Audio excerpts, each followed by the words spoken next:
This is the Demon Slayer, the Infinity Castle, broken down and explained. Now, we're not going to go into too much on the manga after this movie's events, but first of all, this movie is officially titled Demon Slayer Kimetsu no Yaiba, the movie Infinity Castle Part 1, Akaza Returns. So it's only the first part in a trilogy that serves as a finale to the series. Technically, the Infinity Castle arc is the penultimate arc in the series, the final being the Sunrise Countdown arc. Although we're still unsure, most likely this trilogy released in theaters will encompass both arcs and fully conclude the Demon Slayer series. Now, Infinity Castle continues many plot lines that were sprinkled throughout the show since season 1. In the anime, these plot lines were either really vague or barely touched upon, so honestly, it could be pretty confusing going into the movie full throttle. So let's start with the Ubayashiki family. The movie begins with the Demon Slayers falling through the Infinity Castle. All the Hashira mourn Kage Ubayashiki, the previous master of the core. The master finally came face to face with Muzan at the end of the last arc, which by the way we covered completely in our recap video. You should watch it, it's very good. He explains the Ubayashiki curse that arose from having a demon born from the family.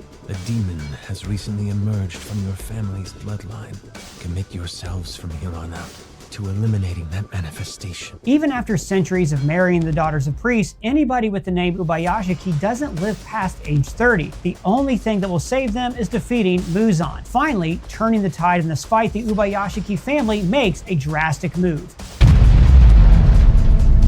Kaguya, his wife Amane, and 2 of their daughters agree to sacrifice themselves in order to trap Muzan for the Demon Slayers. Now, this leaves us thinking the Ubayashiki family is no more. But, as we see in Infinity Castle, there are 3 still living children, Kiriya, Kuina, and Kanata. The 3 kids map out the Infinity Castle, aiding the rest of the Demon Slayers and trying to predict where Muzan is hiding. At the forefront is Kiriya. He's one of 5 kids, and the only son of Kaguya and Amane. With Kaguya's passing, he is the next master of the Demon Slayer Corps. Now, we've actually seen Kiriya before back in season 1 during final selection. You've come to enter the Demon Slayer Corps' final selection. At that time, he dressed more feminine. Now, this is most likely because dressing as a girl would have helped disguise his identity as the potential next heir of the Corps and lead to fewer demon attacks on the Ubayashiki family. Teaming up with the benevolent demons, the Ubayashiki siblings use Yushiro's blood art on the communication crows to locate all the Slayers and remaining demons. So this leads us straight into the fight with Doma. I see.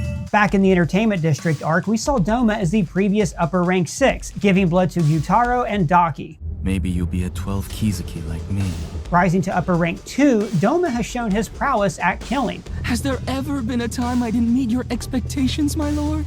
And an airy cheeriness, much to the chagrin of the rest of the upper ranks. And Muzan himself. Keep your wretched eyeballs. I have no need for them.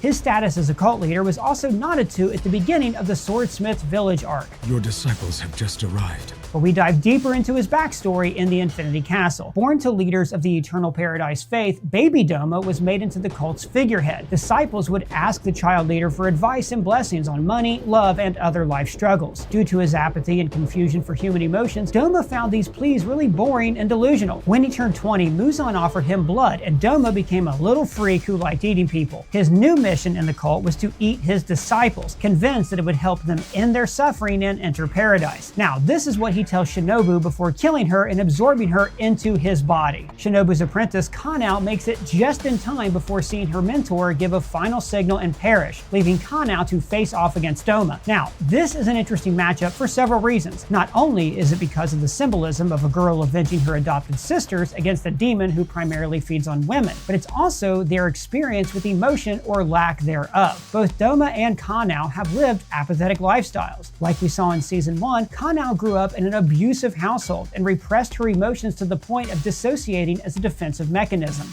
But then one day, I heard a snapping sound, and I never knew pain again. She was unable to make decisions by herself until she met the Kocho sisters. Next time you're on your own, flip this coin to help you make a choice. Similar to the Kamado siblings, Kanao could have become a demon just like Doma if things had worked out just a little differently. The key difference leading to their diverging paths are, like the previous master said, the sense of entitlement and human will. Even as a kid, Doma had the world at his feet and believed everyone to be dim-witted because of their hope for a better life. Aside from Muzan, he always had a condescending air when speaking to anyone. Kanao, on the other hand, came from nothing, not even a name. She doesn't have a name, all right. She never got one. It was through her time with the Kocho siblings, the Butterfly Girls, and Tanjiro that she slowly began to gain back her will and passion. Tanjiro's asleep, so please be quiet! You need to hang on tight! A lot of what makes up these upper-rank demons are a sense of entitlement or the idea of unearned power without consequences. This is especially true to the next demon we see, Kaigaku, the new Upper Moon 6. Now, we first saw Kaigaku in Season 1 during Zenitsu's backstory. Any effort spent on you is an absolute waste of time. Ever so brash and cruel, Kaigaku would admonish Zenitsu for being so outwardly cowardly and resent the fact that their thunder-breathing master deemed them both to be his successors, despite Zenitsu not being able to complete all the breathing techniques. But as much as he boasted about his strength, Kaigaku was internally extremely spineless and selfish. In the letter from the Hashira training arc, Zenitsu finds out that their thunder-breathing master committed seppuku due to his student's choice to become a demon. When offered blood from Upper Moon 1, Kaigaku immediately bowed to his strength, turning back on humanity to save his own skin. Now, this shouldn't be news to us because we have seen him act in this self-serving way before. In the Hashira training arc, during Guillaume's backstory, we actually see Kaigaku as one of the children in his orphanage. After being caught stealing from the temple, Kaigaku runs into a demon and, surprise, surprise, offers up the other orphans and Guillaume to save his own skin. So this leads to a massacre at the temple and Guillaume falsely imprisoned for murder. But these are children we're talking about. All they can do is think of themselves. Zenitsu and Kaigaku's face-off really demonstrates the inverse nature of these two characters. Kaigaku's outward arrogance and audacity masks his frail principles and timid heart, while Zenitsu's notable cowardice doesn't overpower his perseverance and loyalty to his loved ones. Until he became a demon, Zenitsu always regarded Kaigaku as an older brother, no matter how cruel he was to him. Good for nothing.